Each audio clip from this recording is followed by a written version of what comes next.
আমাদের অনন্য স্টোরি সকল প্রকার পার্ট গল্প দেখতে আমাদের চ্যানেলটি সাবস্ক্রাইব করে পাশে থাকা বেল আইকনটিতে ক্লিক করে অল নোটিফিকেশন অন করে দিন। অর্ষা দাঁড়িয়ে আছে ছাদের ঠিক মাঝ বরাবর। সময় এখন মধ্য দুপুর হলেও এক চিলতে রোদ্দুর নেই কোথাও, তবে মৃদু পবনের ধাক্কায় শরীর শিউরে ওঠে। কুয়াশার আড়ালে কোথাওটি সূর্যের দর্শন পাওয়া যাচ্ছে না। এই শীতেও একটা পাতলা শাল গায়ে জড়িয়ে এসে দাঁড়িয়ে আছে, দৃষ্টি স্থির কুয়াশাচ্ছন্ন দূরগগনে। পাখিদের উড়ে চলা দেখার পাশাপাশি কিছু হিসাব নিকাশও সে মনে মনে করে নিচ্ছে। আমেনা বেগম ছাদে এসেছেন কাপড় শুকাতে দিতে। রোদ না থাকলেও বাতাসে শুকিয়ে যাবে। পেছন থেকে মেয়েকে দেখে খানিকটা আটকে উঠলেন তিনি। আকাশি রঙের একটা থ্রি পিস অর্ষার পরনে, ভেজা লম্বা চুলগুলো হাওয়ায় যখন মৃদু মৃদু উঠছিল, তখন পেছন থেকে আমেনা বেগমের মেয়েকে দেখে মনে হচ্ছিল যেন ঠিক উপন্যাসের কোনো নায়িকা দাঁড়িয়ে আছে। তার মেয়ের মাঝে অবশ্য উপন্যাসের কেন্দ্রীয় চরিত্র হওয়ার গুণও রয়েছে। আকাশ পাতাল চিন্তা বাদ দিয়ে তিনি এগিয়ে গেলেন অর্ষার কাছে। মৃদুস্বরে জিজ্ঞেস করলেন, একা একা ছাদে কি করছিস? মায়ের উপস্থিতিতে অর্ষার ভাবনায় ভাটা পড়ল। হাসার চেষ্টা করে বলল, কিছুই না, এমনি এসেছি। আমেনা বেগম দড়িতে আধভেজা কাপড়গুলো ছড়িয়ে দিতে দিতে শুধালেন, কিছু কি ভাবছিস? অর্ষা এবার ছাদের মাঝখান থেকে সরে রেলিং এর সাথে হেলান দিয়ে দাঁড়ালো। প্রবল দীর্ঘশ্বাস নিয়ে বলল, কত কিছুই তো ভাবি। এখন কি ভাবছিলি? জীবনের হিসাব নিকাশ। কাপড় দড়িতে দিয়ে এসে তিনিও মেয়ের পাশে এসে দাঁড়ালেন। সরু দৃষ্টিতে তাকিয়ে বললেন, হিসাব নিকাশ? অর্ষা মাথা দুলিয়ে হাসার চেষ্টা করল। সেই হাসি সুখ কিংবা আনন্দের নয়, বিষাদের পাহাড়। পুনরায় দীর্ঘশ্বাস নিয়ে বলল, মা, আমি যদি কারোর জন্য 100% কিছু করি, তাহলে আমি কি তার থেকে 60%ও ডিজার্ভ করি না? আমেনা বেগম তৎক্ষণাৎ কোনো প্রত্যুত্তর করতে পারলেন না। তার এই মেয়েটি আহামরি কোনো সুন্দরী নয়, তবে অসাধারণ একজন। 10টা মেয়ের মাঝে যদি তার মেয়েকে রাখা হয়, তাহলে সেই 10 জনের মধ্য থেকে লোকে তার মেয়েকেও পছন্দ করবে। সৌন্দর্যকে হার মানিয়ে অনেক সময় মায়ায় জিতে যায়। ঠিক সেরকম মায়া তার মেয়ের চোখে মুখে আছে। স্কুল জীবন থেকেই তার মেয়ের পেছনে অনেক ছেলেকে ঘুরতে দেখেছেন, অনেকের অনেক পাগলামিও দেখেছেন, কিন্তু কাউকে এই পর্যন্ত মায়ায় আটকে থাকতে দেখেননি। এখন অর্ষা বড় হয়েছে, অনার্স 3rd ইয়ারের ছাত্রী সে। সময়ের সাথে সাথে অনেক পরিবর্তনও এসেছে। এখন চাইলেই তার মেয়েকে কেউ দুমদাম বলে দিতে পারে না যে আমি তোমাকে ভালোবাসি, কিন্তু এরপরও অনেকে ভালোবাসার দাবি নিয়ে আসে, ভালোবাসা প্রকাশ করে। সে অনেক মানুষের মাঝে তার বোকা মেয়েটা এমন একজনকে তীব্রভাবে ভালোবেসে ফেসে গেছে যে তার কাছে মেয়েটার কোনো মূল্যই নেই। অর্ষা নিজ থেকেই বলল, আমি লাইফ নিয়ে খুব বিরক্ত মা। আমার জীবন আর ভালো লাগে না, আমার কোনো কিছুই ভালো লাগে না। প্রায় 1 সপ্তাহ আমি আউট অফ নেটওয়ার্কে ছিলাম, কিন্তু কি জানো, যাদের কাছে এক্সপেকটেশন রেখেছিলাম তারা কেউই কোনো খোঁজ নেয়নি আমার, বিশেষ করে সেই একজন। আমি কি এতটুকুও প্রাপ্য নই? অথচ এই মানুষটার সাথে একবেলা যোগাযোগ না হলে আমি অস্থির হয়ে যেতাম ভয়ে, তার কিছু হলো কিনা, কোনো বিপদ হলো কিনা। আমেনা বেগম মেয়ের হাতটা হাতের মুঠোয় নিয়ে বললেন, শোন অর্ষা, যার মাঝে তোকে নিয়ে কোনো অস্থিরতা নেই, তোকে হারানোর ভয় যার মধ্যে নেই, সে কখনোই তাকে ভালোবাসতে পারে না। তোর সাথে সময় কাটাতে ভালো লাগে, কথা বলতে ভালো লাগে, তাই কথা বলে। পাওয়ার ইচ্ছা থাকলে মানুষ চেষ্টা করে, ছোট্ট একটা উপায় পেলেও সেটাকে আঁকড়ে ধরে প্রিয় মানুষটাকে নিজের করার চেষ্টা করে। আর যে চায় না সে কখনোই চেষ্টা করে না, বরং সে অজুহাত দেখায়, পরিস্থিতি দোহাই দেয়। অর্ষা নিশ্চুপ। তিনি বললেন, আর কত এভাবে চলবে বলতো? কেন সরে আসছিস না? অনেক তো হলো অন্যের জন্য, এবার একটু নিজের জন্য ভাব, নিজেকে ভালো রাখার চেষ্টা কর। আমি ভালোবাসি মা। জানি তুই ভালোবাসিস, কিন্তু একতরফা। ও তোকে আর ভালোবাসে না, এটা বুঝিস না? তুই এখন একতরফা ভাবে ওকে চাস, ও তোকে চায় না। যদি চাইতো তাহলে তোকে পাওয়ার চেষ্টা করতো। একটু ভাব, সময় নিয়ে। উত্তরগুলো তোর কাছেই আছে। অর্ষা কিছু বলতে পারল না। সত্যি বলতে সেও বোঝে সব। সে বাচ্চা নয়, কিন্তু সে বোকা, পাগল। পাগলও তো নিজের ভালো বোঝে, কিন্তু অর্ষা সেটুকু বুঝতেও নারাজ। পিছু টানে এমনভাবে আটকে গেছে যেখান থেকে শত কষ্ট পেয়েও সে ফিরে আসতে পারছে না। এই কষ্ট না কখনো কাউকে বোঝানো যায়, আর না বোঝানো সম্ভব নয়। কিছু কষ্ট থাকে যা একান্তই নিজের হয়। আমেনা বেগম অর্ষাকে নীরব দেখে নিজেই বললেন, এই যে আরো যারা তোকে ভালোবাসি বলে, দাবি করে, আমার কি মনে হয় জানিস, এরা কেউই তোর জন্য নয়। তোর জন্য যেই মানুষটাকে আল্লাহ বরাদ্দ করে রেখেছেন, সে হয়তো এখনো তোর জীবনে আসেইনি। অর্ষা উত্তর দেওয়ার আগে ছোট বোন অর্থির আগমন ঘটে। মায়ের উদ্দেশ্যে বলল, মা, আব্বা আসছে, ডাকে আমায়। আমেনা বেগম অর্ষার উদ্দেশ্যে বললেন, ভেতরে চল। তুমি যাও, আমি আসছি। অর্থিও ছাদে রয়ে গেল। আমেনা বেগম একাই চলে গেলেন নিচে। অর্থি ছাদে দৌড়াচ্ছে। অর্ষা ওর দিক থেকে মনোযোগ সরিয়ে আবার আকাশপানে তাকালো। মায়ের কথাগুলো কানে বাজছে। তার জন্য যাকে তৈরি করা হয়েছে সেই মানুষটা কি সত্যি এখনো আসেনি? তাহলে ভুল মানুষের জন্য কেন এত মন পড়ে, কেন এত ভালোবাসা তৈরি হয়? বিকেলে রুমে এসে রিহানের মেসেজ পায় অর্ষা। 1 সপ্তাহ পর অবশেষে তার অর্ষার কথা মনে পড়েছে। মেসেজে জানিয়েছে দেখা করতে চাই। এইটুকু বার্তাই তাকে খুশি করে দিয়েছে। কিন্তু মা জানলে মোটেও খুশি হবেন না, এমনকি দেখা করার অনুমতিও হয়তো দেবেন না। অর্ষা জানে মা তার ভালো চায়, কিন্তু অর্ষারই বা কি করার আছে? সে যে ভালোবাসে মানুষটাকে। তাই যতই অবহেলা পাক, অভিমান করুক, দিন শেষে রিহান হাত বাড়ালে অর্ষার হাত গুটিয়ে রাখতে পারে না। এই তো যেমন আজও পারল না সে।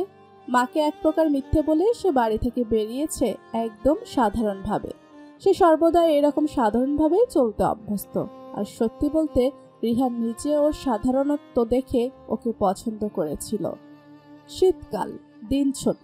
অর্ষার রেস্টুরেন্টে পৌঁছাতে পৌঁছাতে প্রায় 5টা বেজে গেছে। একটু পরেই মাগরিবের আজান দিয়ে দেবে। বেশি দেরি করা যাবে না। রেস্টুরেন্টে চোখ বুলিয়ে দেখলো রিহান এখনো আসেনি। একটু মন খারাপই হলো ওর। অথচ সম্পর্কের শুরুতে যতবার ওদের দেখা হয়েছিল রিহানই আগে পৌঁছে যেত। বিষণ্ণ মনেই একটা কর্নারে গিয়ে বসে পড়ল অর্ষা। মিনিট 2 বাদে টেবিলের উপর লাল টকটকে গোলাপের তোড়া দৃশ্যমান হলো এবং সেই সাথে কোনো একজনের বাহুবন্ধনে আবদ্ধ হয়ে গেল অর্ষা। ঘটনার আকস্মিকতায় চমকে গেলেও বুঝতে অসুবিধা হলো না যে মানুষটা তার খুব কাছের এবং কাঙ্ক্ষিত। সেও আলতোভাবে রিহানকে জড়িয়ে ধরল। রিহান অর্ষাকে ছেড়ে পাশে বসে শুধালো, কেমন আছো বাবুই? অর্ষা মৃদু হেসে বলল, ভালো, তুমি কেমন আছো? এই তো তোমাকে দেখে ভালো হয়ে গেলাম। তুমি কি অনেকক্ষণ ধরে অপেক্ষা করছিলে? সরি বাবুই, লেট হয়ে গেছে। আসলে আজ একটা গানের রেকর্ড ছিল, তো সরাসরি স্টুডিও থেকে এখানে চলে এসেছি। আবার ঢাকা শহরের জ্যাম সম্পর্কে তো তুমি জানোই। অর্ষা রিহানের হাতের উপর হাত রেখে বলল, রিল্যাক্স, এত এক্সপ্লেইন চাইনি আমি।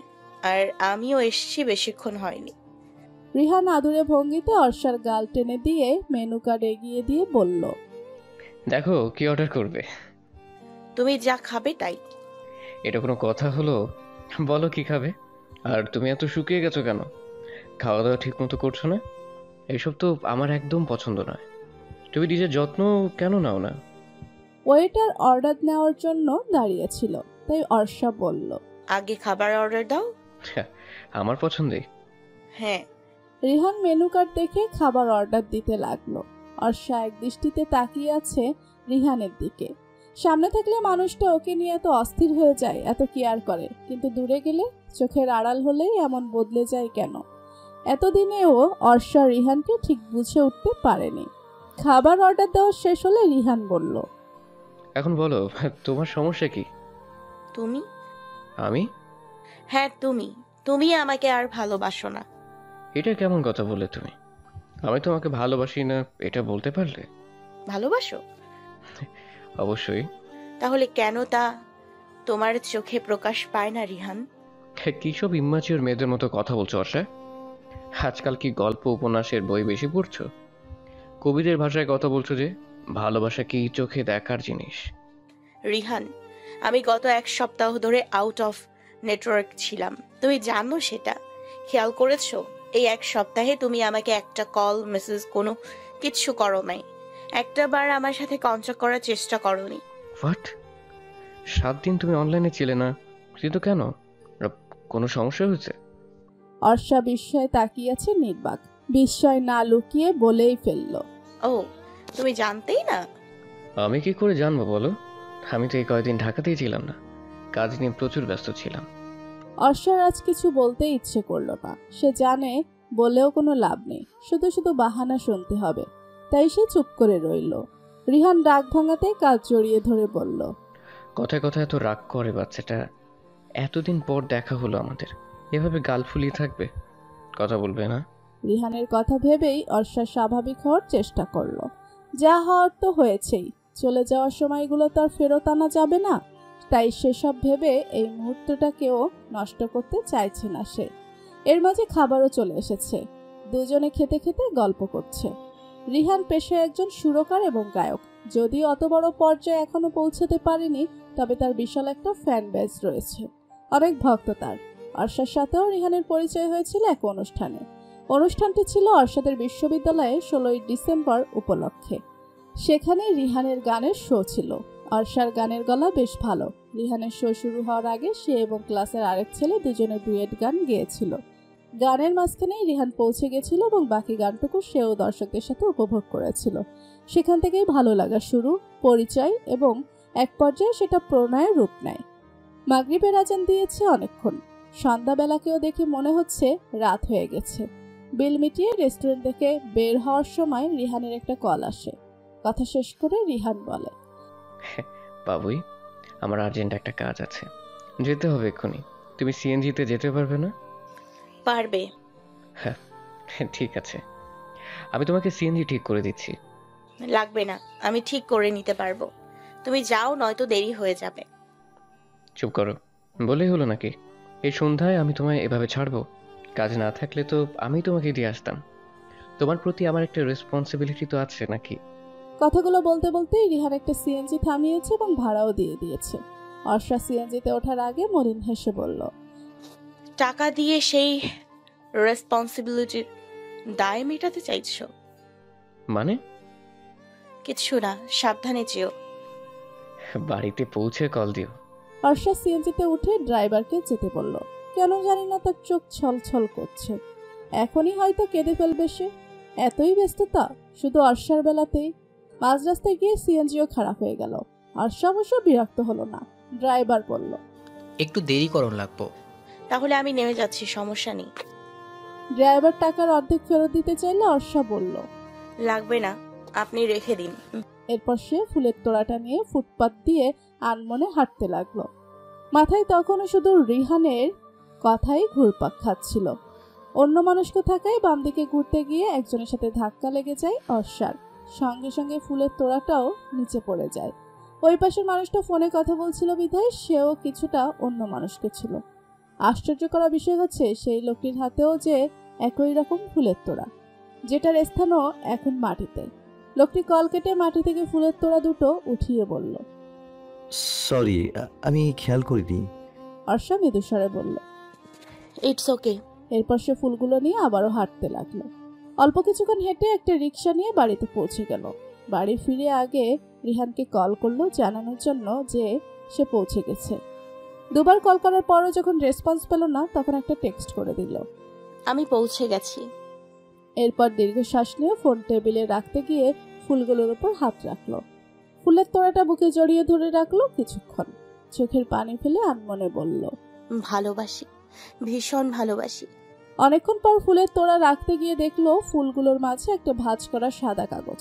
কাগজটা খুলেই দেখলো এটা ছোট্ট একটা চিরকুট, যেখানে লেখা রয়েছে, আমার অভিমানিনী রূপকন্যা, তোমার চোখে অশ্রুর বন্যা মানায় না।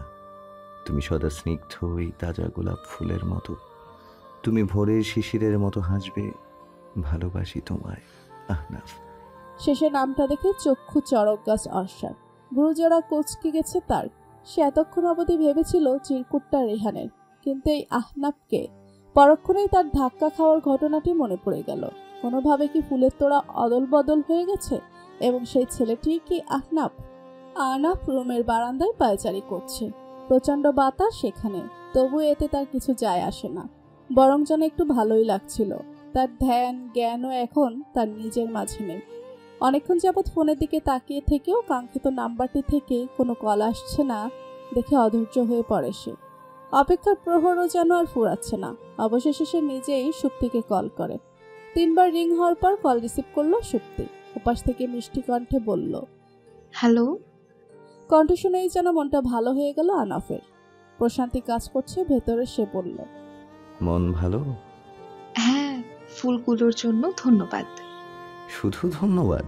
ভালোবাসি বলবে না? ভালো তো বাসি, এটা আবার বলা লাগবে? লাগবে, আমার শুনতে ভালো লাগে। আচ্ছা, ভালোবাসি ভালোবাসি। এখন শোনো, বাসায় মেহমান এসেছে বুঝেছো? আমি তোমাকে পরে কল করব। এই সময়ে মেহমান? হ্যাঁ, আপুর বন্ধু বান্ধব এসছে। মায়ের সাথে হাতে হাতে একটু কাজ করতে হবে। ঠিক আছে, ঘুমানোর আগে তাহলে কল দিও। আচ্ছা, দেব। টাটা। কল কেটে দেওয়ার পরও আনাফ অনেকক্ষণ চুপ করে দাঁড়িয়ে রইল। চিরকুটের ব্যাপারে সুপ্তি কিছু বলল না কেন? রাত 1:30 বাজে। অর্ষাকে জড়িয়ে ধরে ঘুমিয়ে আছে অর্থি। অনেকবার সরিয়ে দেওয়ার পরও ঘুরে ফিরে সেই ওকেই আবার জড়িয়ে ধরেছি। অর্ষার 1টা বাজে স্বভাব আছে। কেউ ওর গায়ে হাত পা রাখলে ওর ঘুম হয় না, মেজাজ খারাপ হয়, বিরক্ত লাগে। আবার অন্যদিকেও কাউকে বা কোনো কোলবালিশ না জড়িয়ে ধরলেও ঘুম হবে না। অর্থি হওয়ার আগে রাতে অর্ষা বড় বোন ঐশীর সাথে ঘুমাতো। অর্থির মতোই এরকম আষ্টে পৃষ্ঠে জড়িয়ে ধরে। অর্ষির অবশ্য অর্ষার মতো এরকম অদ্ভুত স্বভাব ছিল না। অর্ষা যখন স্কুলের গণ্ডি পেরিয়ে কলেজে ভর্তি হয় তখনই ঐশী আর ওর রুম আলাদা হয়ে যায়। রাত জেগে অর্ষার পড়তে হতো বিধায় ঐশীর ঘুম হতো না। অর্থির বয়স এখন 12 বছর। কিছুদিন পূর্বেই তার 5ম শ্রেণীর ফাইনাল পরীক্ষা হলো। প্রচন্ড দুষ্টু সে। তার শোবার ঘর নির্দিষ্ট নয়, কখনো ঐশীর সাথে ঘুমাবে তো কখনো অর্ষার সাথে। গত 1 সপ্তাহ অর্থি ঐশীর রুমে ঘুমালেও আজ স্থান গেড়েছে অর্ষার রুমে। কারণটা অবশ্য অর্ষার নিকট পরিষ্কার। ফুলের লোভে আজ এই রুমে ঘুমিয়েছে। মনে মনে হাসল সে। অর্থির হাত পা ওর ওপর থেকে সরিয়ে দিয়ে ভালো করে লেপ দিয়ে ঢেকে দিল। রিহানের কথা মনে পড়ে গেল তখন। অর্ষার গায়ে হাত পা রাখলে যে ঘুম হয় না একবার, কথায় কথায় এটা সে রিহানকে বলে ফেলেছিল। এ নিয়ে রিহান প্রায় ওকে এটা বলে খেপাতো যে বিয়ের পর কি করবে। লজ্জায় তখন সে নতজানু হয়ে থাকতো, কোনো উত্তরই দিতে পারত না। রিহানের কথা ভাবতে ভাবতে অর্ষার ফোনটা বেজে ওঠে। ফোনের স্ক্রিনে ভেসে উঠছে রিহানের নাম। মুখ তৎক্ষণাৎ উজ্জ্বল হয়ে উঠল অর্ষার। তড়িঘড়ি করে ফোন রিসিভ করে ধীরস্বরে বলল, হ্যালো। হ্যালো বাবুই, ঘুমোনি এখনো? কেন? অলমোস্ট রাত 2টো বাজতে চললো। ঘুম আসছে না। হ্যাঁ, দিনে ঘুমিয়েছিলে? তাহলে ঘুম আসছে না কেন? জানি না তো। আচ্ছা, তাহলে কি করছিলে এতক্ষণ? তোমাকে মিস করছিলাম। তাই? কতটা? অনেক। একটু টেনে বলল অর্ষা। রিহান হেসে ফেলল। হেসে হেসেই বলল, আমি তো মিস করি বাবুই। মাত্র কাজ শেষ করে স্টুডিও থেকে বের হলাম, এখন বাসায় যাচ্ছি। রাতে তাহলে খাওনি? খেয়েছি তো। তুমি খেয়েছিলে? হ্যাঁ। বাবুই বলো। Love you. Love you too. আমার উপর তোমার খুব রাগ না? কেন? এই যে তোমাকে ঠিক মতো সময় দিতে পারি না, ব্যস্ত থাকি অনেক। ব্যাপার না, কাজ তো করতে হবেই। আমার লক্ষ্মীটা, তুমি আমায় এত বোঝো কেন বলো তো? ভালোবাসি তাই বুঝি। আমি না বুঝলে আর কে বুঝবে? অন্য কেউ আছে? একদমই না। বাসায় সবাই কেমন আছে? সবাই ভালো আছে। তোমার? আলহামদুলিল্লাহ, সবাই ভালো আছে। ওদের কি খবর? ভালো, ঘুমাচ্ছে এখন। তোমার সাথে নাকি? হ্যাঁ। কবে যেভাবে পাশে আমি থাকবো? বিয়ে করারই নাম নেই। করবো খুব শীঘ্রই। একটু অপেক্ষা করো শুধু, আগে আমার ক্যারিয়ারটা গুছিয়ে নেই। তুমি তাহলে ঘুমিয়ে পড়ো বাবুই। ঠিক আছে। তোমার পৌঁছতে আর কতক্ষণ লাগবে? অলমোস্ট পৌঁছে গেছি। ঠিক আছে, সাবধানে যাবে। রাখছি। Love you. Love you too. আল্লাহ হাফেজ। আল্লাহ হাফেজ। ফোন রেখে মনে মনে কিছুক্ষণ নাচল অর্ষা। এইটুকু কথাতেই তার মন ভালো হয়ে গেছে। আসলে সে তো রিহানের কাছে 24 ঘন্টা সময় চায় না, সে চায় এই 24 ঘন্টার মধ্যে পুরো সময় মিলিয়ে অন্তত 24টা মিনিট রিহান তার সাথে কথা বলুক। মাঝে মাঝে অবশ্য অল্প চাওয়াটুকু অপর পক্ষের কাছে বিরাট কিছু মনে হয়। রিহানের ক্ষেত্রেও হয়তো এমনটাই হবে। তবে যাই হোক, রিহান তো তাকে সময় দেওয়ার চেষ্টা করছে এত ব্যস্ততার মাঝেও। অর্ষা তাতেই খুশি। খুশিতে ওর থেকে জড়িয়ে ধরে সেও ঘুমিয়ে পড়ল। ভোর হয়েছে অনেকক্ষণ, কিন্তু আজ এত বেশি কুয়াশা পড়েছে যে চারপাশের কোনো কিছুই দেখা যাচ্ছে না। শুক্রবার আজ, অফিস নেই। তবুও সকালবেলাতেই আহনাফের ঘুম ভেঙে গেছে।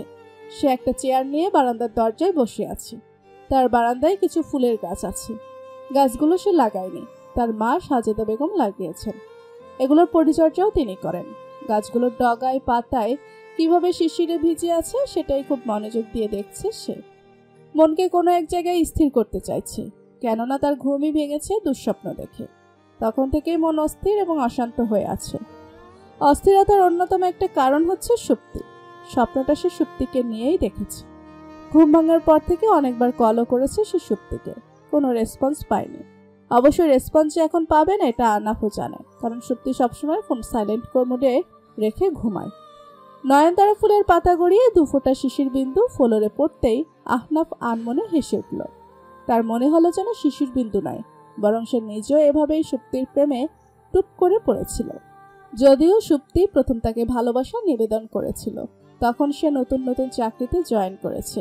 কাজের প্রচুর ব্যস্ততা ও চাপে হিমশিম খাচ্ছিল। তখন একটা চিকন মিষ্টি কণ্ঠে বলে উঠেছিল, কফি খাবেন? আহনাফ চোখ তুলে তাকিয়ে দেখতে পেয়েছিল সুন্দরী এক মেয়ে, যার নাম সুপ্তি। আহনাফের ছোটবেলা থেকেই মেয়েদের সঙ্গ তেমন একটা পছন্দ নয়। এর মানে এই নয় যে সে মেয়েদেরকে পছন্দ করে না, তবে থাকে না কিছু মানুষের পছন্দের গণ্ডি।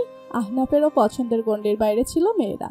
মেয়ে বলতে সে তার আত্মীয় স্বজন অর্থাৎ চাচি, মামি, কাকি, ফুফি, দাদি, নানি, মা, বোন এবং ভাগ্নি এদের পছন্দ করত। এছাড়া স্কুল, কলেজ বা ভার্সিটি যেটাই হোক সে মেয়েদের এড়িয়ে চলত। কলেজ ভার্সিটিতে বন্ধুরা যখন চুটিয়ে প্রেম করত, আহনাফ তখন বইয়ের ভাঁজে মুখ ডুবিয়ে রাখত। এটা নিয়ে তার বন্ধুরাও কম মজা করত না। প্রেম যে কখনো আহনাফের জীবনে আসেনি এমনটাও নয়, এসেছিল হাই স্কুলে, কিন্তু চুপচাপ স্বভাবের হওয়াতে মনের কথা জানানো হয়নি। মাধ্যমিক পরীক্ষার পর মেয়ের বাবার বদলি হওয়ায় ওরা ঢাকা থেকে সিলেট চলে যায়। এরপর কোনো খবর পাওয়া যায়নি। সময়ের সাথে সাথে আহনাফও সেসব ভুলে গেছে। ওটাকে আসলে প্রেম বলবে নাকি মোহ, আবেগ, ভালো লাগা তা নিয়েও সে যথেষ্ট সন্দিহান। এরপর আর কাউকে ভালো লাগলেও নিজেই নিজেকে শাসিয়েছে, সম্পর্ক থেকে দূরে থেকেছে, প্রপোজাল পেলে রিজেক্ট করেছে। কিন্তু তার সকল দম্ভ সংকল্প কেন জানি সুপ্তির নিকট আর টিকল না। সে যতই সুপ্তিকে এড়িয়ে চলার চেষ্টা করত, ততই সুপ্তি ওকে মানানোর চেষ্টা করত। কলিগ হওয়াতে কিছু কঠিন কথা শোনাতে গিয়েও নিজেকে সামলে নিত। ভদ্রতা সূচক যতটুকু মেশা বা কথা বলার প্রয়োজন ঠিক ততটুকুই বলতো। কিন্তু একদিন যখন সে দেখলো সুপ্তি সিকিউরিটি গার্ডকে খাবার কিনে দিচ্ছে, তখন তার কৌতূহল হলো এবং সেদিন সে যেচে নিজেই সুপ্তির সাথে কথা বলেছিল। সুপ্তি এতে যেমন অবাক হয়েছিল তেমনি ভাবে খুশিও হয়েছিল। সুপ্তির ভাষ্য মতে আহনাফ জানতে পেরেছিল সেই সিকিউরিটি গার্ড গ্রাম থেকে ঢাকায় নতুন এসেছে। আর্থিক অবস্থা খুবই খারাপ, 3 বেলা খাবারও জোটে না। তাই সুপ্তি তাকে মাঝে সাঝেই খাবার কিনে দেয়, কখনো বা বাড়ি থেকে খাবার এনে দেয়। তাদের মধ্যে এখন মামা ভাগ্নির সম্পর্ক। সুপ্তির এই উদার মানসিকতায় আহনাফকে মুগ্ধ করেছিল। সেই মুগ্ধতার জের ধরেই সে আর সুপ্তিকে এড়িয়ে চলতে পারত না। কথা বলা, রেস্টুরেন্টে একসাথে খাওয়া, উইকেন্ডে দেখা করা এসব প্রায় হতো। একসময় সুপ্তি সরাসরি মনের কথা প্রকাশ করলে আহনাফও রাজি হয়ে যায়। তখন থেকেই তাদের সুন্দর একটি সম্পর্ক তৈরি হয়। সম্পর্কের বয়স 2 বছর হলেও আহনাফের ভালোবাসা এখনো সে প্রথম দিনের মতোই রয়ে গেছে। যদিও সে লক্ষ্য করে দেখেছে সুপ্তির মাঝে বেশ পরিবর্তন এখন। আহনাফ, এই ঠান্ডায় বসে আসিস কেন? সাজেদা বেগমের হঠাৎ আগমনে আহনাফ কিছুটা হকচকিয়ে উঠল। নিজেকে ধাতস্থ করে বলল, এমনি। এমনি কেউ ঠান্ডার মধ্যে বসে থাকে? ভেতরে আয়, বারান্দার দরজা বন্ধ কর। মায়ের কথার অবাধ্য হলো না আহনাফ। সুবোধ বালকের ন্যায় দরজা লাগিয়ে রুমে এসে বসল। সাজেদা বেগমও পাশে বসে জিজ্ঞেস করলেন, এত তাড়াতাড়ি উঠেছিস কেন? কোনো কাজ আছে? না, ঘুম ভেঙে গেছে। আচ্ছা, নাস্তা করবি? আয়। পরে খাবো। তামিম এসেছে? কখন? মাত্রই ওকে খেতে বসিয়ে তোকে ডাকতে এসেছি। চল। আহনাফ মায়ের সঙ্গে ডাইনিং রুমে গিয়ে দেখলো তামিম মুখ পাংশুটে করে বসে আছে। ওর পাশে বসে আহনাফ বলল। কি হয়েছে? তামিম পাংশুটে মুখেই বলল, হয়নি, হবে। কি হবে? বিয়ে। মানে? মানে আজ মেয়ে দেখতে যাবে বাড়ির সবাই। বাহ, এটা তো গুড নিউজ। বিয়ের কথা শুনলে ছেলেরা খুশি হয়। তুই মুখ এমন করে রেখেছিস কেন? আমার নার্ভাস লাগছে। আজব, তুই মেয়ে দেখতে যাবি, মেয়ে তোকে দেখতে আসবে না। তাও তুই আমার সাথে চল প্লিজ। আমি যাব কেন? আমার সঙ্গে থাকবি, আমায় সাহস দিবি প্লিজ। না করিস না, বন্ধু হয়ে বন্ধুর পাশে থাকবি না? আহনাফ মুস্কি হেসে পড়ল। আচ্ছা যাব, এখন নাস্তা কর। অর্ষাকে বিকেলবেলা রেডি হতে দেখে আমেনা বেগম জিজ্ঞেস করলেন, কোথাও যাবি? অর্ষা মাথায় ওড়না দিতে দিতে বলল, কুরিয়ার অফিসে যাব একটু। এখনই যেতে হবে? হ্যাঁ, কেন? ঐশীকে একটু পরেই ছেলেপক্ষ দেখতে আসবে। আপুকে দেখতে আসবে মা, আমাকে নয়। আর তোমাকে যতটুকু কাজে সাহায্য করার ততটুকু তো করেছি। এখন তারা আসলে শুধু সামনে খাবার দেবে। ঐশীকে রেডি কে করাবে? মা, আপু কি বাচ্চা? আমেনা বেগম চুপ করে আছেন। অর্ষা হেসে ফেলল। সে তো তার মাকে চেনে, বাইরে কোথাও গেলেই অস্থির হয়ে পড়েন তিনি। সে মায়ের কাজ জড়িয়ে ধরে বলল, জলদি চলে আসবো। এরপর সে বেরিয়ে যায় বাড়ি থেকে। পথে একবার রিহানকে কল করেছিল। সকাল থেকে এখন অবধি আর কথা হয়নি।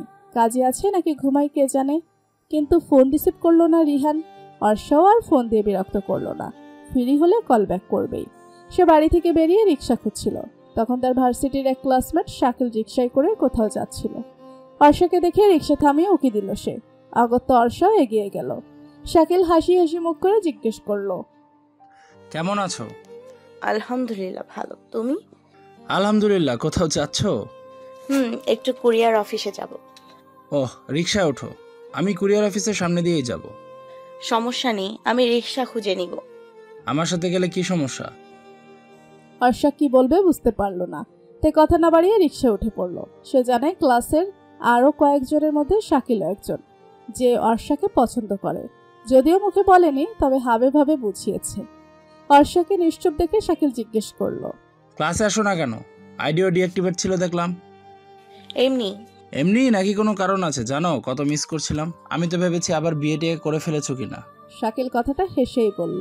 সঙ্গে মৃদু হাসলো। অর্ষাও বলল, করিনি এখনো, তবে করব শীঘ্রই। শাকিল মলিন স্বরে বলল। ওহ। এরপর কথা বেশি দূর আগায়নি। কুরিয়ার অফিসের সামনে নেমে অর্ষা ভাড়া দিতে চাইলে শাকিল বলল, পাগল নাকি? তুমি ভাড়া দিচ্ছ কেন? আমি দিয়ে দিব, তুমি যাও। আমি দিলে কি সমস্যা? আমি দিলেও সমস্যা নেই, যাও, আসছি। আর ক্লাসে এসো। শাকিল চলে যাওয়ার পর অর্ষা বিদ্রুপ করে হাসলো। সবারই শুধু চোখের মায়া। যতক্ষণ চোখের সামনে থাকে ততক্ষণ ভালোবাসা কি আর সব উপচে পড়ে। চোখের আড়াল হলে কেউ একটা খোঁজ তো নিবে দূরে থাক। অর্ষা নামে পৃথিবীতে যে কেউ আছে এটাই সবাই ভুলে যায়। কুরিয়ার অফিসে গিয়ে অর্ষার আক্কেল গুড়ুম। এতগুলো বই এখন সে কি করে বাড়ি অবধি নিয়ে যাবে? উপায় না পেয়ে কুরিয়ার ছেলেটাকে অনুরোধের স্বরে বলল, বইগুলো একটু রিক্সা পর্যন্ত নিয়ে দেবেন প্লিজ। মেয়েদের অনুরোধ উপেক্ষা করা পুরুষের কাম্য নয়। সেই ছেলেটি উপেক্ষা না করে বরং সাহায্য করল। অর্ষা তাকে ধন্যবাদ দিয়ে বইগুলো নিয়ে বাড়ি পর্যন্ত এলো। ভাড়া দিয়ে রিক্সাওয়ালাকে বলল, মামা, বইগুলো একটু দোতলা পর্যন্ত নিয়ে দেবেন। রিক্সাওয়ালা অসহায়ত্ব প্রকাশ করে বলল, আম্মা, আমার কোমর মতো সমবেদনা, ভারী জিনিস নিতাম পারি না, নইলে নিয়া দিতাম। ও আচ্ছা, তাহলে থাক। ভাড়া দিয়ে বইগুলো নিয়ে অর্ষা বাড়ির মেইন গেটের সামনে দাঁড়িয়ে আছে। কাউকেই পাচ্ছে না হেল্প চাওয়ার জন্য। সে উপায় না পেয়ে বাবাকে কল করলো কয়েকবার, কিন্তু রিসিভ করেনি। এখন তার মেজাজ খারাপ হচ্ছে। নিজের উপরেই বিরক্ত সে। এতগুলো বই একসাথে অর্ডার করতে কে বলেছিল তাকে? বিরক্তি নিয়ে বাড়ির ভেতরে তাকাতেই দেখতে পেল একটা ছেলে লনে দাঁড়িয়ে ফোনে কথা বলছে। সেখান থেকেই জোরে ডাকলো, হ্যালো, এই যে শুনছেন? ছেলেটি এদিক ওদিক তাকিয়ে যখন দেখলো তাকেই ডাকা হয়েছে, তখন কল কেটে সে সামনে এগিয়ে এলো। ছেলেটাকে কাছ থেকে দেখেই অর্ষার ভ্রু কুঁচকে গেল। এটা তো মনে হচ্ছে গতকাল ধাক্কা খাওয়া সেই ছেলেটি। কি যেন নাম? ও হ্যাঁ, আহনাফ। অর্ষা যখন নিশ্চুপ থেকে মনে মনে প্রশ্নের জাল বুনছিল তখন ছেলেটি প্রশ্ন করলো, আমায় ডেকেছেন? জি, একটা হেল্প দরকার ছিল। কি হেল্প? যদি কিছু মনে না করেন তাহলে বইগুলো একটু দোতলা পর্যন্ত নিয়ে দেবেন। এমন কোনো হেল্প চাইবে সে হয়তো আশা করেনি। অবাক হয়ে অর্ষার দিকে তাকিয়ে আছে। কেউ যেতে সাহায্য চাইলে তাকে তো মুখের ওপর নাও বলা যায় না। তাই সে অর্ষাকে হেল্প করার জন্য বইয়ের ভারী প্যাকেট 2 হাতে তুলে নিল। তখনই তার এক হাতের মুঠোয় থাকা ফোনটি বেজে ওঠে। রিসিভ করতে গিয়ে চাপ লেগে লাউড স্পিকার অন হয়ে যায়। ওপাশ থেকে একটা পুরুষ কণ্ঠ চাপা স্বরে বলে উঠল, আহনাফের বাচ্চা, আমাকে রেখে কোথায় গেলি? জলদি আয়। আহনাফ একটু বিব্রতভাবে অর্ষার দিকে তাকালো। শুধু আসছি বলে কলটা কেটে দিল সে। এদিকে অর্ষার মনের কনফিউশনও দূর হয়ে গেছে যে এই ছেলেই আহনাফ। দোতলায় উঠে অর্ষা যখন কলিং বেল বাজালো তখন আহনাফ একটু অবাকই হয়েছে। সে হয়তো ভাবেনি যে তার বন্ধুর জন্য যে পাত্রী দেখতে এসেছে তারই কেউ হবে এই মেয়ে। দরজা খুলে দিয়েছে অর্থি। অর্ষা নিশ্চুপে ড্রয়িং রুমে পেরিয়ে নিজের রুমে ঢুকে গেল। পিছু পিছু বই নিয়ে আহনাফও গেল। অর্থিও পিছু আস্তে আস্তে বলছে, আপু, কি এনেছো? কি এনেছো? ওর কণ্ঠস্বর শুনেই সবার মনোযোগ ওদের দিকে পড়েছে। আহনাফের হাতে বই দেখে আমেনা বেগমের চক্ষু চড়কাস। তিনি তড়িঘড়ি করে অর্ষার রুমে গিয়ে বললেন, একে তুই ওকে দিয়ে বই এনেছিস কেন? এরপর তিনি ব্যস্ত হয়ে বললেন, বাবা, তুমি রাখো, এগুলো রাখো। ও তো জানতো না আসলে। আহনাফ তাকে শান্ত করতে বলল, সমস্যা নেই আন্টি। অর্ষা অবাক হয়ে তাকিয়ে আছে। তার মেয়ে এই ছেলেটাকে এত তোষামত কেন করছে? তালাকে হেল্প করেছে বিধায় আহনাফকে সে ভেতরে এনেছিল ভদ্রতা সূচক 1 কাপ চা খাওয়াতে। ড্রয়িং রুমে মানুষজন থেকে বুঝতে পেরেছে যে পাত্রপক্ষ এসেছে ঐশীকে দেখতে, তাই সে ভেতরের রুমে নিয়ে এসেছে। সাথে করে অর্থিকেও এনেছিল মাকে ডেকে পাঠাবে বলে, কিন্তু মা তো নিজেই হাজির। আবার এর প্রতি এত আদর যত্ন। আমেনা বেগম ব্যস্ত হয়ে বললেন, বাবা, তুমি এসো, খাবে। আসার পর থেকে তো কিছুই খাওনি।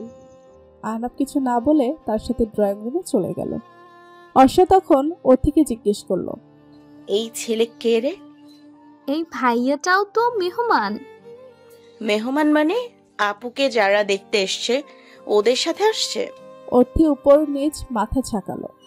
অর্ষা নিজের উপরেই বিরক্ত হয়ে বলল, ধ্যাৎ। আহনাফ তামিমের কাছে গিয়ে বসেছে। তামিম তখন ফিসফিস করে জিজ্ঞেস করলো, কোথায় ছিলি? আহনাফও ফিসফিস করে বলল, তোর হবু শালিকা তো ফ্রিতে আমাকে দিয়ে কাজ করিয়ে নিল। মানে? পরে বলবো, শুধু এইটুকু বলি তুই সাবধানে থাকিস বিয়ে হলে। দেখার পর্ব শেষ হলে কথাবার্তা বলল সবাই। এরপর খাওয়া দাওয়া করে চলে যাওয়ার সময় মা বাবার সাথে অর্ষা এবং অর্থিও নিচে নামলো তাদের গাড়ি পর্যন্ত এগিয়ে দেওয়ার জন্য। বড়রা সবাই তখনও কথাবার্তা বলতে বলতে হাঁটছিল।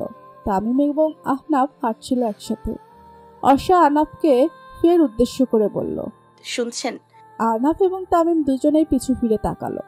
অর্ষা সেই চিরকুটটা আহনাফকে ফিরিয়ে দিয়ে বলল, এটা বোধহয় আপনার। এরপর সে তামিমকে বলল, ভাইয়া সাবধানে যাবেন। তামিম বেশ অবাক হয়েছে এই ঘটনায়। এই কাগজ আহনাফের মানে, নাকি ঘোল খাইয়ে প্রেমপত্র দিল? অর্ষা এবং অর্থি চলে আসার পর আহনাফ কাগজের ভাঁজ খুলে ভরকে গেল। বিস্ময় নিয়ে বলল, হাউ দিস পসিবল? দেখি কি এটা। বলে তামিম কাগজটা হাতে নিল।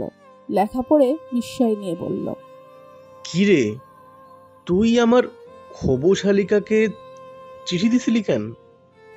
তামিমের বিস্ময় কাটছিল না তখনও। আহনাফ বসে আছে ভাবলেশীন ভাবে। তামিম গাল চুলকে বলল, তুই যদি এই চিরকুট সুপ্তিকে দিয়ে থাকিস তাহলে এটা অর্ষার কাছে যাবে কিভাবে? আমি জানি না।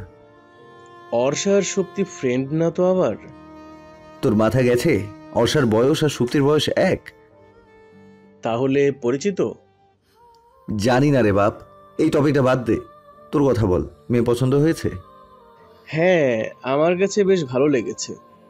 আলাদা কথাও বলেছি, বেশ নম্র ভদ্র আর শান্ত মনে হলো কথা বলে। তাহলে তো ভালোই। বাড়িতে গিয়ে বলে দিবি যে মেয়ে পছন্দ হয়েছে তোর। আমি না হয় বললাম, কিন্তু মেয়ের আমাকে পছন্দ হয়েছে কিনা তা কে জানে? না হওয়ার মতো তো কোনো কারণ দেখছি না।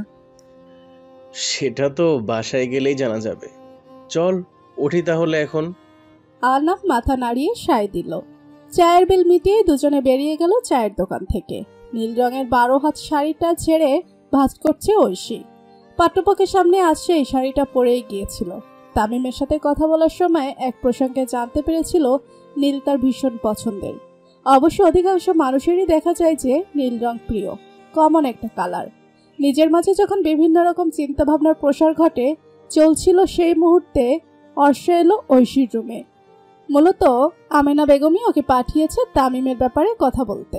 পছন্দের কথা মাকে বললেও অপছন্দের অনেক কিছুই হয়তো দ্বিধায় সে মাকে বলতে পারবে না। এজন্যই তিনি অর্ষাকে পাঠিয়েছেন। ঐশী চাপা স্বভাবের এবং শান্ত, সবার সাথে তার ভাব তেমন না থাকলেও অর্ষার সাথে আছে। অর্ষাকে সে ভালো মন্দ সমস্ত কিছুই শেয়ার করে। আপু, অর্ষাকে দরজায় দাঁড়িয়ে থাকতে দেখে ঐশী মুচকি হাসলো, বলল, ভেতরে আয়। অর্ষা বিছানায় পা উঠিয়ে বসলো, ভুরু নাচিয়ে বলল, ব্যাপার কি তোর? কিসের ব্যাপার? মনে মনে হাসছিস কেন? কই মনে মনে হাসি, চোখে বেশি দেখিস?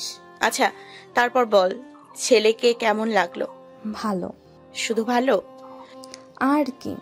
অনেক ভালো হতে পারে, আবার বিয়ে করার মতো ভালো হতে পারে। তোর কোনটা বিয়ে করার মতো ভালো লেগেছে? ঐশী চুপ করে আছে। বয়সে সে অর্ষার চেয়ে 4 বছরের বড়। পড়াশোনার গণ্ডি পেরিয়ে এখন একটা প্রাইভেট কোম্পানিতে জব করছে সে। বন্ধু বান্ধবের সংখ্যা শূন্যের কোটায়।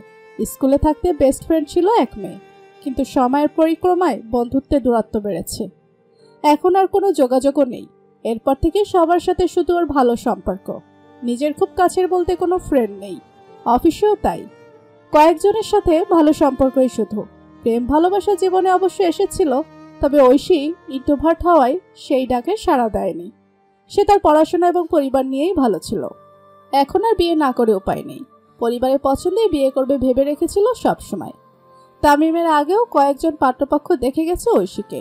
ওদের কারোর সাথেই কথা বলে ওর ভালো লাগেনি, কিন্তু তামিমের বেলায় মনে হলো ভিন্ন কিছু ঘটেছে। যদিও তামিমকে দেখে মনে হয়েছে যে সে চঞ্চল স্বভাবের, একদম তার বিপরীত, কিন্তু ব্যবহার কথাবার্তা মার্জিত। এটাই বোধহয় তাকে মুগ্ধ করেছে। ঐশী অর্ষার পাশে বসে চুপচাপ অনেকক্ষণ ভাবল কিছু, তারপর বলল, হ্যাঁ, বিয়ে করার মতো। অর্ষা খুশিতে লাফিয়ে উঠে বলল, সত্যি? ঐশী মুস্কি হেসে বলল, হ্যাঁ। ইয়ে, ফাইনালি তাহলে তোর বিয়েটা হচ্ছে? খুব খুশি না? জানি তো কেন এত খুশি, নিজের রাস্তা ক্লিয়ার হবে তাই। আপু, সবসময় সত্যি কথা বলতে হয় না। দুবনে একযোগে হেসে উঠল তখন। দুবারই থেকেই খবর আদান প্রদান হলো। তাদের সবারই তামিম এবং ঐশীকে পছন্দ হয়েছে। আরেক দফায় দুই পরিবার একসাথে বসে এঙ্গেজমেন্টটা সেরে ফেলতে চায়। এবার কথাবার্তা হবে তামিমদের বাসায়, সেই সাথে বাড়ি ঘরও ঘুরে দেখা হবে। ঐশীর পরিবারও এতে রাজি হয়েছে। একদিকে বোনের বিয়ে হবে, এই খুশিতে দিন কাটছিল অর্ষার। অন্যদিকে আগামীকাল রেহানের জন্মদিন। সে ভেবে রেখেছে কাল সরাসরি স্টুডিওতে গিয়ে রিহানকে সারপ্রাইজ দেবে। এজন্য সে রাতেই রিহানকে কল দিয়ে জেনে নিয়েছিল যে সকালে সে কোথায় থাকবে। রাতে ঘুমের বাহানা দিয়ে 12টার আগেই কথা বলা শেষ করেছে অর্ষা, যাতে করে 12টায় উইশ না করতে হয়। একেবারে সারপ্রাইজ দিয়েই উইশ করবে। এজন্য রাতে সে জলদি ঘুমিয়ে পড়ে। পরদিন সকাল সকাল ঘুম থেকে উঠে রেডি হয়ে নেয়। ক্লাস আছে আজ, এটা বলে সে বাড়ি থেকে বের হলো। রিহানের সাথে দেখা করে তামিমের সাথে দেখা করতে হবে। গতকাল কল করেছিল সে অর্ষাকে, দরকারি কথা নাকি আছে ওর সাথে। অর্ষা সবার আগে গেল গিফট কিনতে। একটা ঘড়ি কিনে সে লাভ শেপের একটা পেস্ট্রি কিনে নিল। এরপর 2টো চকলেট আর 2টো গোলাপ কিনে স্টুডিওর সামনে গিয়ে কল দিল রিহানকে। 2বার কল করার পর রিহান রিসিভ করেনি। 3বারের বেলায় কল কেটে দিয়েছে, হয়তো ব্যস্ত আছে। এখন আবার ফোন করাটা ঠিক হবে কিনা বুঝতে পারল না অর্ষা। দোনামোনা করে প্রায় 10 মিনিট চুপচাপ দাঁড়িয়ে রইল। 10 মিনিট পর আবার দ্বিধা করেই কল করলো। এবার কল রিসিভ করলো রিহান। ব্যস্ততার স্বরে বলল, অর্ষা, আমি এখন বিজি আছি। বারবার কল করছো কেন? কি বলবে? তাড়াতাড়ি বলো। একটু বাইরে আসতে পারবে? ভয়ে ভয়ে জিজ্ঞেস করলো অর্ষা। বাইরে আসবো মানে? তুমি এখন কোথায়? আমার স্টুডিওর সামনে। এরপর আর কিছু না বলে রিহান কল কেটে দিল। কিছুক্ষণ পরেই দেখা গেল রিহান স্টুডিও থেকে বের হচ্ছে। অর্ষা খুশি হয়ে এগিয়ে গেল কিছুটা। রিহান কাছাকাছি আসতে অর্ষা ফুলগুলো এগিয়ে দিয়ে বলল, happy birthday to you. Rihan ফুলগুলো নিল, বিরক্ত হয়ে বলল, are you crazy Arsha? Arsha হতবিহ্বল হয়ে তাকালো রিহানের দিকে। রিহান সে বিরক্ত স্বরেই বলল, এটা আমার কাজের জায়গা, এখানে আসা ঠিক হয়নি তোমার। আমার প্রফেশন তো জানো তুমি। অর্ষার চোখ ছলছল করছে, গলাও কেমন যেন ধরে আসছে তার।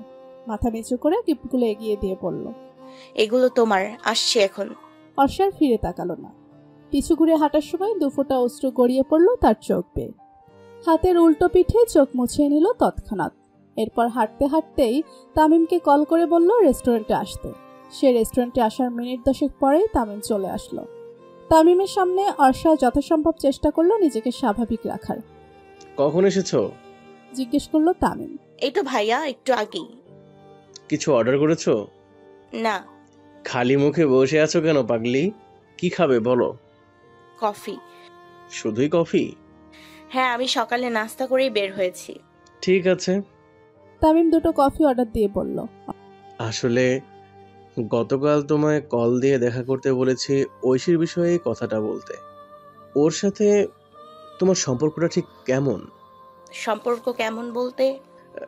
না মানে কেমন ক্লোজ তোমরা, এই তাই আর কি। বুঝতে পেরেছি, আমাদের সম্পর্ক খুবই ভালো। কিছু জানতে চাচ্ছেন আপুর ব্যাপারে? কিছু জানতে চাই বলতে, ঐশী কি চুপচাপ স্বভাবের নাকি কথা বলতে চায় না আমার সাথে, ঠিক বুঝতে পারছি না। ও কি তোমাকে কিছু বলেছে, অথবা ওর কি অন্য কাউকে পছন্দ? অর্ষা কিছুটা হেসে বলল, এমন কিছু না, ও এরকমই চুপচাপ। আর আপুর আপনাকে ভীষণ পছন্দ হয়েছে। তামিম আহ্লাদিত হয়ে বলল, সত্যি? হ্যাঁ। যাক, শান্তি। অর্ষা হাসল। হাসির মাঝেও তার রিহানের কথা মনে পড়ে গেল তখন। বুকের ভেতরটা তৎক্ষণাৎ মোচড় দিয়ে উঠল ওর। কফি খাওয়া শেষে তামিম বলল, চলো তোমাকে বাসায় পৌঁছে দেই। আমি যেতে পারবো একা। সমস্যা নেই, আমিও পৌঁছে দিতে পারবো। অবশ্য আপু আজ বাসাতেই আছে, গেলে দেখা করতে পারবেন। অর্ষার দুষ্টমিতে লজ্জা পেয়ে গেল তামিম। রেস্টুরেন্ট থেকে বেরিয়ে তামিম বলল, তার আগে একটু আহনাফের বাসায় যাই চলো। এই তো সামনেই ওর বাসা, অফিসের একটা ফাইল আছে ওর কাছে। মাথা দুলিয়ে বলল, আচ্ছা। আহনাফের বাসায় ওরা হেঁটেই গেল। লিফট দিয়ে 5 তলায় উঠে কলিং বেল বাজানোর পর দরজা খুলে দিল বাড়ির মেয়েট। তার চোখে মুখে ভীতি। ভেতর থেকে ভাঙচুরের শব্দ আসছে। তামিম দৌড়ে গেল ভেতরে, পিছু পিছু গেল অর্ষা। ঠিক তখনই একটা কাচের গ্লাস সামনের দিক থেকে ছুঁড়ে মেরেছে আহনাফ, যেটা এসে লেগেছে অর্ষার ডান পাশে চোখের কিনারে। ঘটনাটি এত দ্রুত ঘটে গেছে যে কেউই বুঝতে পারেনি। আহনাফ তখনই বাকি জিনিসগুলো উন্মাদের মতো ভাঙচুর করছিল। অর্ষার চিৎকারে সে পিছু ফিরে তাকিয়ে অবাক হয়ে যায়। অর্ষা ব্যথায় চোখের উপর হাত রেখে চেপে ধরেছে। সাজেদা বেগম, তামিম এবং বাড়ির মেয়েড এসে অর্ষাকে দ্রুত সরিয়ে নিল সেখান থেকে। আহনাফ তখনও বিস্মিত দৃষ্টিতে তাকিয়েছে আঘাতপ্রাপ্ত অর্ষার দিকে। ঠান্ডায় শরীর শিউরে উঠেছে অর্ষার, সাথে রয়েছে অসহনীয় ব্যথা। শীতকালে একটুখানি হোঁচট খেলেও মনে হয় জানটা বেরিয়ে যাচ্ছে। সেখানে দূর থেকে কাচের গ্লাস এসে লেগেছে বলে কথা। অর্ষা দু চোখ বেয়ে নীরবে অশ্রু ঝরছে। সাজেদা বেগম উদ্বিগ্ন চিত্তে একটা কাপড়ে আইস কিউব নিয়ে আঘাতপ্রাপ্ত স্থানে আলতো করে ঘষে দিচ্ছেন। যন্ত্রণা কেমন হচ্ছে তেমনই আবার ঠান্ডাও লাগছিল। আহনাফ হতবিহ্বল হয়ে কি করবে বুঝতে না পেরে নিজের রুমে চলে গেল। পুরো ড্রয়িং রুমে জিনিসপত্র ভেঙে চুরে ছড়িয়ে ছিটিয়ে পড়ে আছে। বাড়ির মেয়ের সাবধানে আগে কাচের টুকরোগুলো একটা পাত্রে তুলে নিচ্ছি। তামিম ব্যথিত নয়নে কিছুক্ষণ অর্ষার দিকে তাকিয়ে রইল। তার নিজেকে এখন ভীষণ অপরাধী লাগছে। যদি সে অর্ষাকে এই বাড়িতে না আনতো তাহলে মেয়েটার সাথে এমন কিছুই হতো না আজ। দীর্ঘশ্বাস নিয়ে সে আহনাফের রুমে গেল। আহনাফ তখন খাটের একপাশে মাথা নত করে বসেছিল। তার শূন্য দৃষ্টি ফ্লোরে স্থির। একবার মনে হচ্ছে এখনো তার ভেতর রাগ জ্বলজ্বল করছে, আর একবার মনে হচ্ছে সে অনুশোচনা করছে। কার জন্য তার এমন দ্বিমুখী ভাবা বেগ তামিম এখনো তা ঠাওর করতে পারছে না। আহনাফের সাথে বন্ধুত্ব 2-1 দিনের নয়, সেই কিন্ডারগার্টেন থেকে, যখন তারা দুজনই নার্সারির ছাত্র ছিল। আহনাফ ছোটবেলা থেকেই পড়ার প্রতি আগ্রহী থাকলেও তামিম ছিল বিপরীত। তার পড়াশোনা ভালো লাগতো না, তার উপর ছিল সিসকাদুনে। তাকে যেদিন স্কুলে ভর্তি করালো নার্সারিতে, সেদিন তার সে কি কান্না। সে কিছুতেই ক্লাস করবে না। তামিমের মা জোর করেই ওকে ক্লাসে দিয়ে এসেছিল। ওর পাশেই সেদিন বসেছিল আহনাফ, শান্ত, চুপচাপ, গম্ভীর। তামিমের গাম্ভীর্যপূর্ণ চেহারা দেখে আরো বেশি ভ্যা করে কাঁদছিল। এক প্রকার সে আহনাফকে ভয় পাচ্ছিল। তার ভয়কে অভয় দিতে তাকে অবাক করে দিয়ে আহনাফ ওর চোখের পানি মুছে দিয়ে আধো স্বরে বলেছিল, কাঁদে না, বিস্ময়ে তামিম যেন কাঁদতেই ভুলে গেছিল তখন। সেই পড়াচোর স্বভাবের তামিমকে আহনাফই পড়ার প্রতি আগ্রহী করে তুলেছিল। ওর জন্যই তামিম স্কুলে আসতো। মাঝে মাঝে আহনাফ ওর হোমওয়ার্কও করে দিত। সেই থেকে স্কুল, কলেজ, ভার্সিটি দুজনে একই সাথে শেষ করেছে। এখন জবও করে দুজন একই কোম্পানিতে। সে এইটুকু বয়স থেকে তো সে আহনাফকে দেখে আসছে, তাই আহনাফের স্বভাব আচরণ সম্পর্কে সে অবগত। আহনাফ যতটা সাইলেন্ট, রেগে গেলে তার চেয়ে অধিক বেশি ভায়োলেট হয়ে যায়। যদিও এত বছর সে আহনাফকে মাত্র দুবারই এমন রাগ করতে দেখেছিল। প্রথমবার স্কুলে দেখেছিল এক ছেলে আহনাফের মা তুলে গালি দেওয়ায় ভাঙা বেঞ্চের কাঠ দিয়ে বেধড়ক পিটিয়েছিল সেই ছেলেটাকে। দ্বিতীয়বার অত্যাধিক মাত্রায় আহনাফকে রাখতে দেখেছিল যখন ওরা অনার্স দ্বিতীয় বর্ষের ছাত্র ছিল। তামিমকে সিনিয়র এক ছেলে মজা করে সবার সামনে অপমান করেছিল। সেই রাগে আহনাফ ওই ছেলেকে মারার জন্য যেতে চেয়েছিল। তামিম আটকিয়েছিল বলে জিদ্দে সে তামিমের ল্যাপটপ ভেঙে ফেলেছিল। টানা 10 দিন কথাও বলেনি। আর আজ তৃতীয়বারের মতো আহনাফকে সে এমন রাগ করতে দেখল, হয়তো গত দুবারের চেয়েও বেশি। অবশ্যই এর পেছনে শক্ত কোনো হেতু রয়েছে। সে নিঃশব্দে গিয়ে আহনাফের পাশে বসলো, কাঁধে হাত রেখে জিজ্ঞেস করলো,